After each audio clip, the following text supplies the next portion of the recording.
Parks Casino. Parks, parks, parks. This is how you win. Pennsylvania's #1 casino experience, so close to New York and northern and southern New Jersey, Delaware. Action, excitement, entertainment, nightlife, world-class entertainment. They've got it all summer long. Parks Casino and Sportsbook, the only casino and sportsbook I recommend. Award-winning dining at the all-new Bamboo Noodle House, now featuring your favorite sushi items. Plus, the new location offers a full selection of Japanese whiskey, plus sake and specialty cocktails. What more would you want? Enjoy summer happy hours under the stars at the open-air Liberty Bell Beer Garden. Dine in style at Parks Grill, the signature steakhouse featuring a unique menu of classic cuisine alongside seasonal chefs' specialties. And, of course, 3,200 state-of-the-art slots, 115 table games, the best sports book on the East Coast. You know who's there with New York's best club comedians every other Thursday night? Philly's own Joe Conklin. Funny guy. A lot of headliners coming to the Excite Center. Russell Peters, Wallflowers, Melissa Etheridge, etc., etc., etc. Parks Casino and Sportsbook, this is how you win.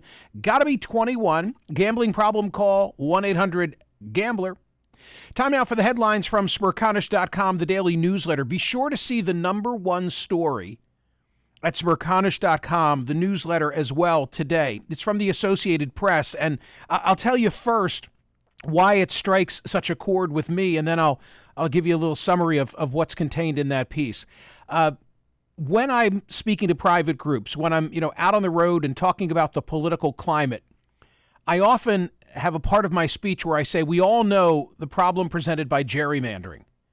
Every 10 years, we do the census. Based on the census, then we draw legislative boundary lines. Think state legislatures, think congressional boundary lines. And gerrymandering, of course, is the process whereby political pressure is brought to bear and one party benefits and the other loses. And we all know that a result of gerrymandering is lopsided representation, both in state houses and in the Congress. And people are well aware of that, but saying, both here on POTUS and in the speeches that I deliver, don't overlook self-sorting as a driver, as a cause of our polarization. And what I'll often do with the aid of some diagrams, charts, and so forth is to show people how most of us today live in an area that was won handily in the last presidential election by one candidate, one party, or another. And I point out that there are roughly 3,000 counties in the United States, 3,000 counties. If you go back to 1980, which was Reagan versus Carter, there were just 391 of those counties that were landslide, meaning won by 20 points or more. 1980, Reagan versus Carter, 3,000 counties. Only 391 of them were landslide counties, won by either Carter or by Reagan by 20 or more points. In 2020, 391 had grown to 1,726. We don't redraw county boundary lines every 10 years. We don't touch them. They're fixed. So what accounts for the fact that there are so many blowout counties, and that the likelihood is that wherever you live, you are surrounded by mostly the like-minded? Well, that's self-sorting. And I like to display this with maps of the country showing that if you go back to 1980, there's very little color when the color is associated with landslide counties. And then you fast forward through several election cycles, you get to the present day, and like the whole country is awash in red and in blue. That's the way that I illustrate it. Now, the way that David Wasserman illustrates it from the Cook Political Report is through his, and I always like to give him a hat tip because it's his data and his analysis, but it's the Cracker Barrel versus Whole Foods analysis. Most people in the country live in proximity to one, but not both. If you live in proximity to both, then I suggest to you you're in a swing area, and my Montgomery County, Pennsylvania, indeed boasts a Cracker Barrel as well as a Whole Foods in close proximity, Plymouth Meeting, Norristown area. But most areas have just one or the other. And if you look at election results through the lens of who won an area where there's a Cracker Barrel or a Whole Foods, what you find is that back in 1992, the gap between Cracker Barrel and Whole Foods locations was only 19%. And every year cycle, I should say, thereafter, it grows. So in 92, it's 19%. In 96, it's 23%. In 2000, it's 31%. Fast forward to 2020's election, what had been 19% in Papa Bush versus Bill Clinton. In 2020, Biden versus Trump, it was 57%. Again, we're not redrawing, Cracker Barrel and Whole Foods lines. So what's going on? People are living among the like-minded. Now, the question that I raise, therefore, is, are they making a conscious decision? Like, hey, we want low crime and good schools and low taxes, and that's where we're going to live. And, oh, yeah, we want it also to be a blue area, or we want it to be a red area. Is that what's going on that, is being added to the list? Or is there, some osmosis? You get to an area and whatever your neighbors are, you become like them. Well, now to come to the lead story today at Smerconish.com from the Associated Press, they have an analysis piece suggesting many are making deliberate decisions to move and live among the like-minded. And Idaho and Colorado are singled out in the story as two great examples where they're neighbors, but the politics are headed in significantly different directions. Why is that the case? Because people are migrating specifically to Colorado because they like the blue direction in which the country is going, or pardon me, the state, or Idaho because of the red direction in which it's going. So, for example, the piece begins this way. Dateline, Star, Idaho. Once he and his wife Jennifer moved to a Boise suburb last year, Tim Cole could finally express himself. Cole did what the couple never dared at their previous home outside of Los Angeles. The newly retired Los Angeles police officer flew a U.S. flag with a thin blue line banner representing law enforcement outside his house. We were scared to put it up, Jennifer Cole acknowledged, but the Coles knew they had moved to the right place when neighbors complimented him on the display. Leah Dean is on the opposite end of the political spectrum, but she knows how the Coles feel. In Texas, Dean had been scared to fly an abortion rights banner outside her house. Around the time the Coles were house hunting in Idaho, she and her partner found a place in Denver where their LGBTQ plus pride flag flies above the banner in front of their house that proclaims abortion access is a community responsibility. And then the data that's contained in this story points out that one party controls the entire legislature in all but 2 states. In 28 states, the party in control has a supermajority in at least one legislative chamber, which means the majority party has so many lawmakers that they can override a governor's veto. Not that that would be necessary in most cases, as only 10 states have governors of different parties than the one that controls the legislature. It's a great analysis. I've been thinking about this. When I saw it, I knew I had to make a big deal about it at Smerconish.com. So that is the lead story in the newsletter today. TC, when I think about this, and I think about my parents coming out of the coal regions of Pennsylvania, 60 years ago, and resettling in the southeastern part of the state, in the Philly burbs, I can assure you, getting a good job was my dad's top priority and probably some of the other things I referenced, but politics would never have entered that equation. And yet I believe that for today, so many people, this would be a criteria. There's no question. There's absolutely no question about it. Would it enter your mind at all were you to move around the country, or you feel like with your politics, you're unusual, that you are in the middle, that you could balance wherever you landed? Well, I don't know what it's like to live anywhere else. So it's hard for me to think about moving. But if I were... Okay, let me ask it this way. Go ahead. Would you rather have a Cracker Barrel or a Whole Foods? Both. I want you're in the right place. I want the country fried steak, okay? And I want to get the sushi. Yes. So yes, I need both. Yes, you know, I want whole paycheck, And also I want Cracker Barrel. I couldn't overindulge at Cracker Barrel though, because like that is like a really high cal meal. You just, you don't get out of there. You don't get out of there unscathed. And then, oh no, but it is delicious. Actually, I've only been once, and that was with you on the way back from some event. And my recollection is that the biscuits and gravy situation were so good, were so unbelievably good. So yes, I have fond memories. One illustration that I can give you of this is that I have vacationed on both the east and west coasts of Florida. And yeah, but how about the internal part of Florida? Then you really can say something. But what I'm saying is even the east and west coasts of Florida have distinctly different characters and politics. So yes. If I were making a decision like, okay, I can't imagine ever doing this, but you're going to retire and you're going to go to Florida. Which coast are you going to live on? Would the politics play a role? I don't know. Okay. I mean, I don't know. I don't know. They might. I'd have to think it through. But but I've been mindful of it.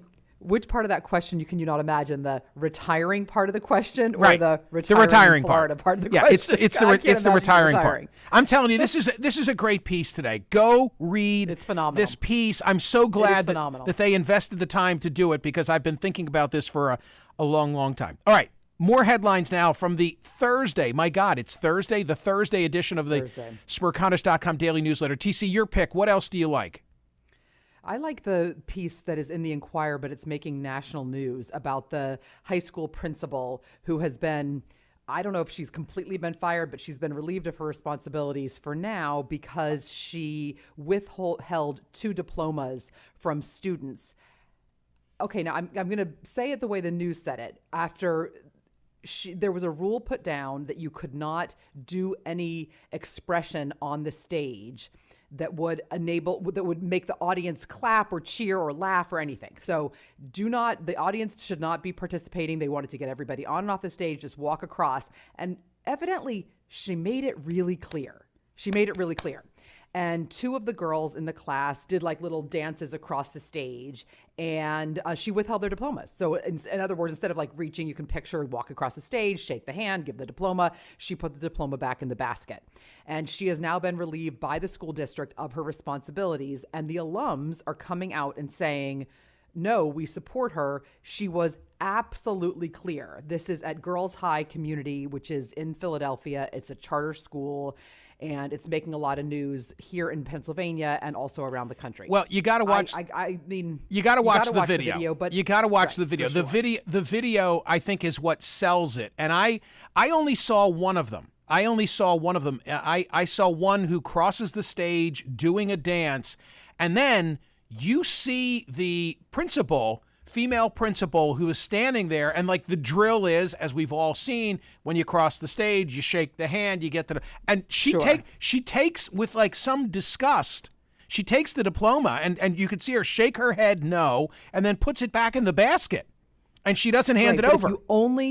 But if you only watch the video and you think, oh, she's making a snap judgment because she doesn't like the girls' dance, then you think one thing. But if you read the account and how very, very clear she was about nothing like that across the stage, because then we're going to have all 60 graduates, or however many there were, bopping across the stage, and we can't have that. She was clear ahead of time. It all kind of goes to show, like, if you don't like something, then change the rule. But if the rule is there, you got to go by the rule. Do you know what I'm saying? So I'm for her. It was very clear to me that the principal had laid down the law, because I watched about 5 or 6 students before the dancing student, and I could tell.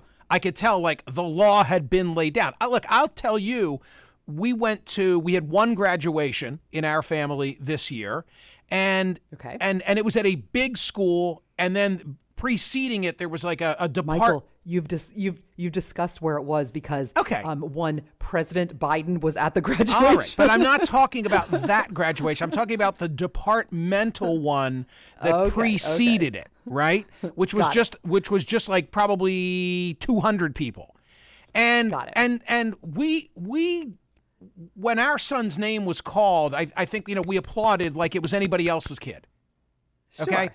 But some in the audience came like dressed, and it was a big deal. And they were shouting, and some of the students, were dancing, and like everybody had a different way of doing it. I don't know. I'm not in the dancing category. I like the girl's flair. I'm not saying I don't like the girl's flair when she dances across the stage. I'm saying if the rule is that you can't dance across the stage, then the rule is you can't dance across the stage. Follow the rules. That's right. it. That's all. All right. It will be very interesting to see what becomes of the principal. It's undetermined at this point. By the way, well, the school district came up and said, "Hang on." Said that they're under no circumstances is this okay, that we have to celebrate everybody, yada, yada, yada, which I thought was really interesting. Yeah, but okay, and let me just close the loop on this. If I were the principal, I'm okay with not handing over the diploma at that moment. Like, hey, come on, everybody else is following the rules, you're not following the rules. But how would I have handled it as a practical matter? Probably an hour later, the thing would have been handed over, and we'd have moved on. Poll results from yesterday: 22,808 votes cast. Should schools be banned from giving the children of alumni any preference during the admissions process? This was the legacy question. I knew I would be in the minority. I'm totally cool with that. It was 61.54% saying yes, schools should be banned from giving the children of alumni any preference during the admissions process. 38.46% of us said no, almost a 60-40. By the way, purely coincidental, because Dan would not have known that was going to be the poll question when he submitted his piece.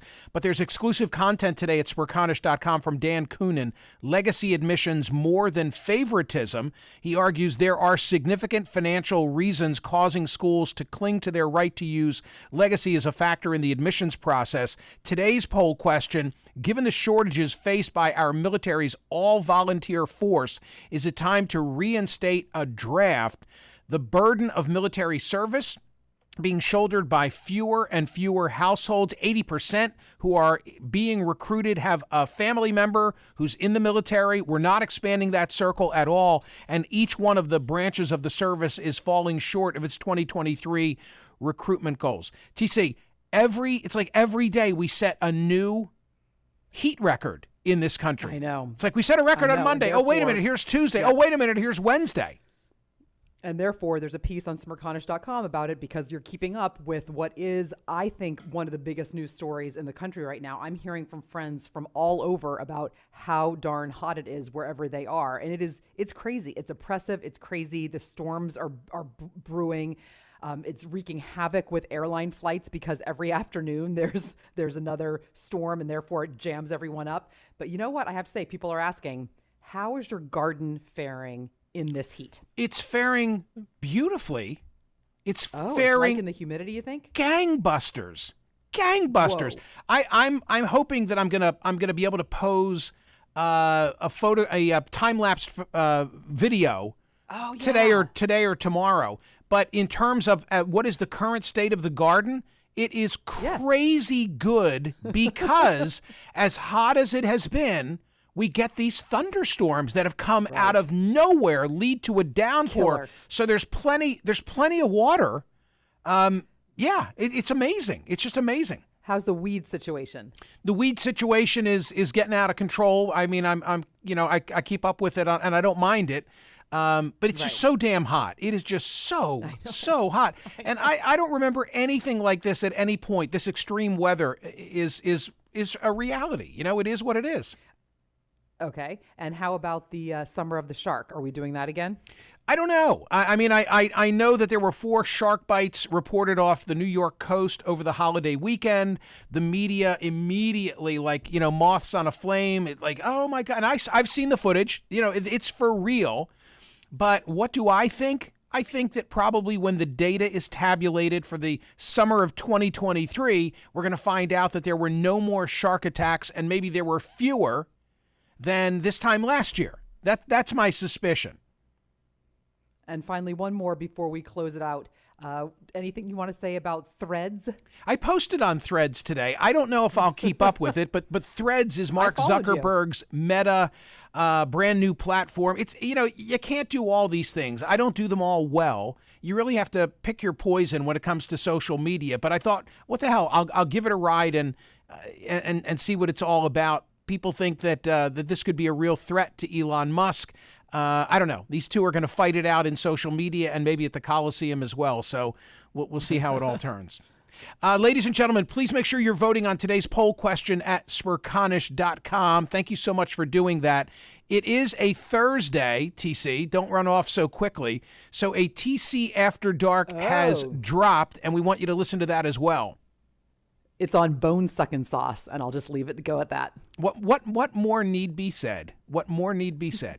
Gang, thank you for listening. Thank you for watching. See you tomorrow.